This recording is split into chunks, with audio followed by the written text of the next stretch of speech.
बहुत पुराने समय की बात है। एक गांव में सुशीला नाम की एक औरत रहती थी। उसकी दो बेटियां थीं। एक बेटी थी प्रिया और दूसरी बेटी थी कोमल। दोनों थी तो बहनें, पर एक दूसरे से बिल्कुल अलग। सुशीला की बड़ी बेटी कोमल बहुत अच्छी लड़की थी। वो बहुत ही कोमल स्वभाव की थी। सुशीला अपने घर के सारे काम कोमल से ही कराया करती थी, और ऐसा इसलिए था क्योंकि कोमल सुशीला की सौतेली बेटी थी। वहीं दूसरी तरफ उसकी दूसरी बेटी प्रिया बहुत ही आलसी और कामचोर थी। वो सारा दिन सोती रहती या तो अपना मेकअप करती रहती, खुद को बस बैठे बैठे सजाती रहती। और प्रिया सुशीला की सगी बेटी थी और वो भी अपनी बेटी प्रिया को बहुत प्यार करती थी।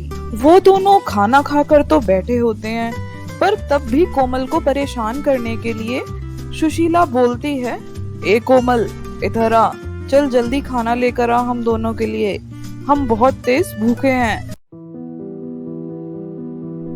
जी माँ, अभी लाती हूँ। हाँ हाँ, जा जा, अच्छा बनना चाहिए, नहीं तो तुझे आज खाना नहीं दूंगी मैं।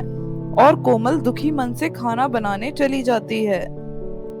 सुशीला उससे सिर्फ घर के ही नहीं बल्कि घर के बाहर वाले काम भी कराया करती थी। वो कोमल को ही बाजार सब्जी लेने भेजती, जंगल में लकड़ियां कटवाती और नदी से पानी भरकर लाने को बोलती। वो कोमल से ही सारे काम कराया करती। तो एक दिन हुआ ये, कोमल घर से निकली नदी से पानी लेने, तो गलती से वो बर्तन उससे नदी में गिर जाता है। और ये देखकर कोमल बहुत दुखी हो जाती है और सोचती है अब वो अपनी माँ को क्या जवाब देगी। उसकी माँ तो उसे सुना सुना कर दुखी ही कर देगी।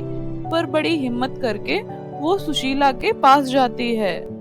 माँ, वो जो बर्तन था पानी का, वो गलती से मुझसे पानी में गिर गया। क्या बोली तू? तूने बर्तन पानी में गिरा दिया?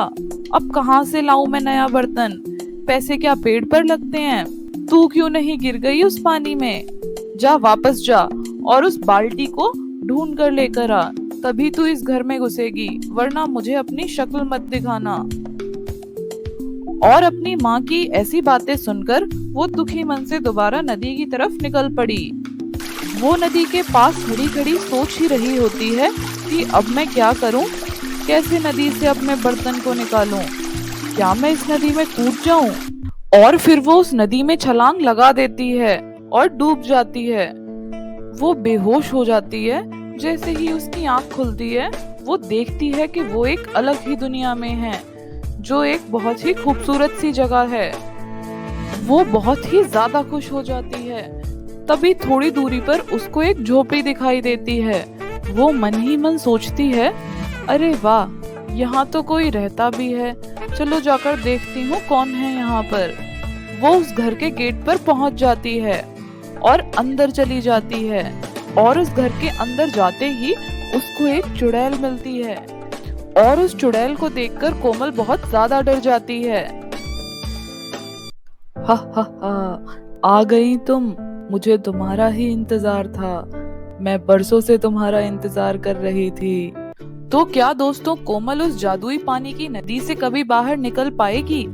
क्या वो चुड़ैल उसको खा जाएगी या उसको छोड़ देगी? क्या कोमल अपनी दुनिया में कभी वापस आ पाएगी? जानने के लिए इस वीडियो को ज्यादा से ज्यादा शेयर करें, लाइक करें और कमेंट करें।